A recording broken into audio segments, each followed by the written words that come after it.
Everybody, Friday Eve. I'm Joel D, and the place to be. The place to be is on 21 Next on your YouTube channel. I want to start with this story. Very interesting. It's out of Lancaster County. If you've ever been to Lancaster County or a little bit beyond, you see those horse and buggies all over the place, but you might not think about who's driving them. Sometimes the people look pretty young. How young is too young is the question. We have Grace Ruffalo looking at that for us tonight. There was a recent crash, unfortunately, that involved a very young driver. Let's start with that, and then we'll get to the crux of the story. Yeah, hey, Joel. So we're learning that yesterday morning at around 9 a.m., there was a crash involving a horse and buggy crashing into a semi-truck. A police report says that this happened when the horse got startled, and it caused it to run into the semi that was trying to pass the buggy at the time.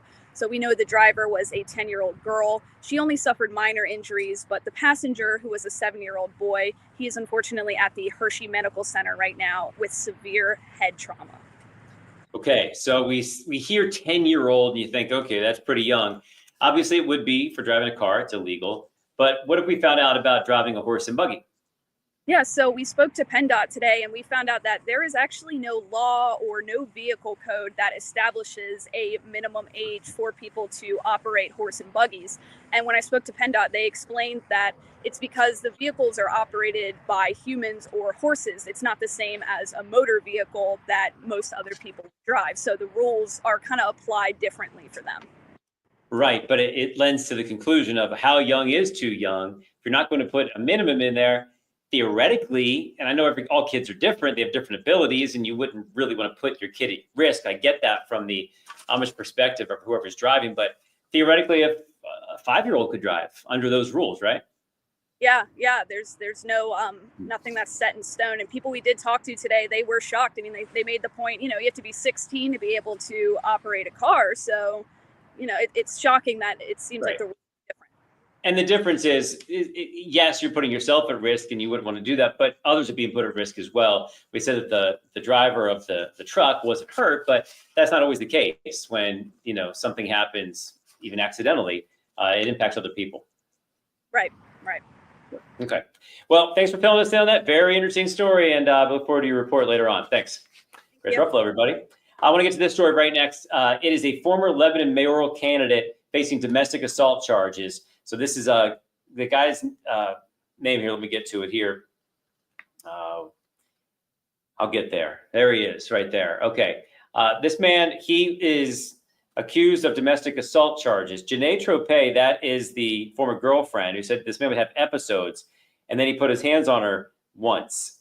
So that she was actually recording some of this. She says that she went out to get dinner. The two of them had that night, eventually came back, and then this happened, what you're looking at here. If we have some of the audio, let's bring that up. I will not stop until you shoot me. You want to keep this going? Are you kidding me? Where's your gun? Come on, bring it. My gun was in that wardrobe. It was broken up into so pieces. Unfortunately, you see what was happening there. Definitely a very highly emotional episode there between those two. She said she was scared, as you would imagine. Scott Church is his name. Now, he has been taken off of the ballot, but that was because of some challenges to signatures. He said he is innocent of this. He looks forward to talking to the press after he's found innocent of this misdemeanor charge. So once again, this will have to go through the court system. But wanted to keep you up on that, and really some stunning video, the emotional time between that couple right there in their wardrobe area. Okay, that brings us to this. If you have paid attention to social media at all today, it has been wild between what some are describing as Godzilla versus King Kong, the most powerful man in the world. That's usually the president, right? That would be Donald Trump, against the most successful, in terms of money, the richest man in the world. So most powerful against most money. These are some of the things we saw today, back and forth, and it got very specific at times. I put this together as kind of a synopsis about how this day went. Yeah, it's been a jaw-dropping and eye-popping day on social media. Trump saying Elon was wearing thin. I asked him to leave. I took away his EV mandate. Then Trump goes on to say the easiest way to save billions in our budget, terminate Elon's government subsidies and contracts. Elon Musk says, in light of that, he will cancel the government contract for SpaceX, decommissioning Dragon spacecraft immediately. Trump says, I don't mind Elon turning it against me, but he should have done it months ago. This is one of the greatest bills ever presented to Congress. I'm very disappointed because Elon knew the inner workings of this bill better than almost anybody sitting here. Nope. Elon says, false. The bill was never shown to me, even once. Musk says, without me, Trump would have lost the election. And then this one. Time to drop the really big bomb. Donald Trump is in the Epstein file, says Musk. That is the real reason they haven't been made public. Have a nice day, DJT. Makes you wonder what will show up in these guys' phones next.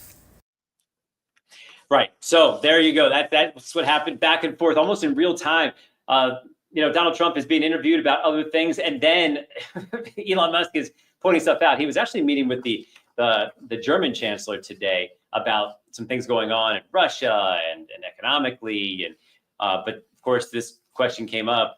This feud, it seems, between the two former buddies, but now it is not that situation. So you can check that out again if you'd like. We're going to post that on the social media, but there's some of the answers here from Elon Musk saying no, and he wants to kill the bill.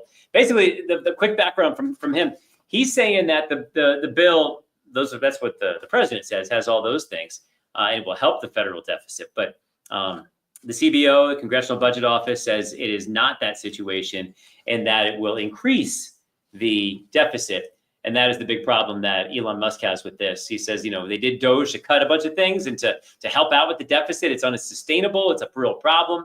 And these things that are in this bill actually increases that deficit. A lot of Democrats have problems with this bill for other reasons, but the reason Musk is getting into it is really because of the numbers. He says it's way too big and it should be cut back.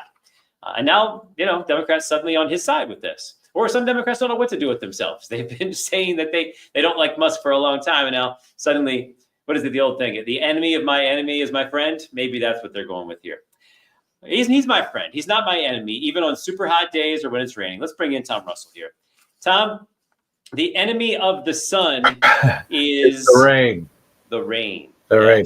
We're going to see a few showers. It's been a dry week. It's been great getting back to summertime weather here in central PA.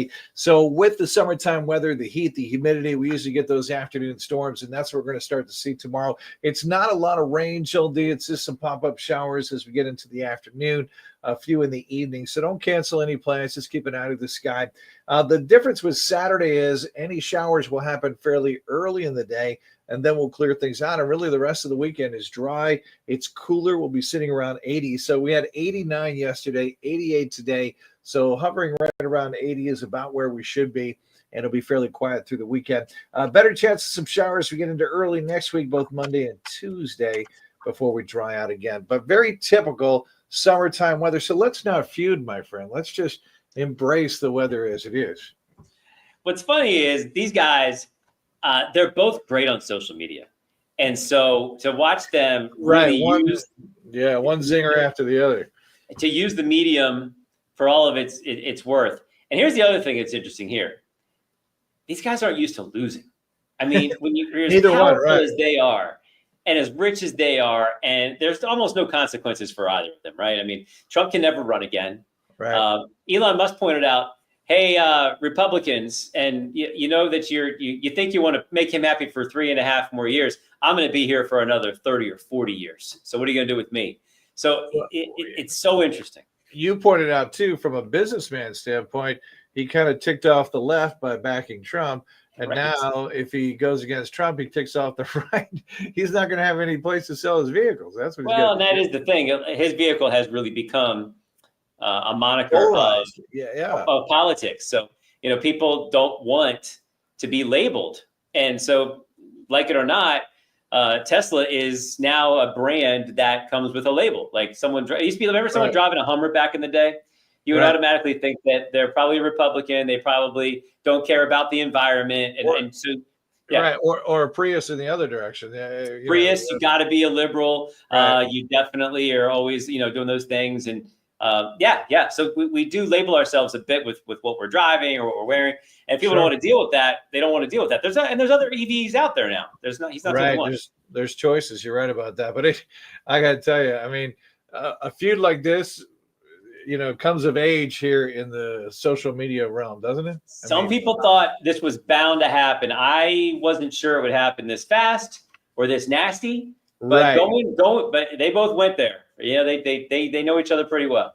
Yeah, and then that makes you wonder, is the whole thing orchestrated too? Because it did blow up like that. Well, I will say this: my last political comment. No, I don't think so either. Not a comment. It's okay. It's an observation, Observation. and it's a hint for all of our viewers out there. When something big happens that draws all of our attention, quickly think, what else is happening we're not paying attention to? Right. And I know part of that's my job.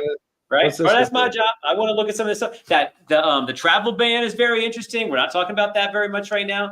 I'm going to get into all of this on Face the State this week, but that is really a challenge. When this stuff is so interesting and people want to talk about it, you sort of have to. But you can't forget about the other thing that might be the reason that this other stuff has become so important. Now, this is about the big, beautiful bill, and I get it. That's big, and overall, that's going to affect people for a long time and affect the country for a while. So we haven't forgot about that, and that's what the crux of this argument is about. But it does make you wonder. The whole time we're not looking, Sabrina Carpenter is dropping a new song. I think that's what the distraction was. They're calling it the song of the summer. What's it called? Man something? Man child, I don't know what it is. Man child, that's what it is. No. I'm sure it's very positive towards manhood. Maybe it's about the feud. I don't know. Oh, that's your comment, not mine. See All ya, right. Well, happy Friday almost. See ya. All right, folks, there you go. A little bit of everything for you. 21 next place to be. I'm Joel D. Smith, and it's almost Friday. See ya.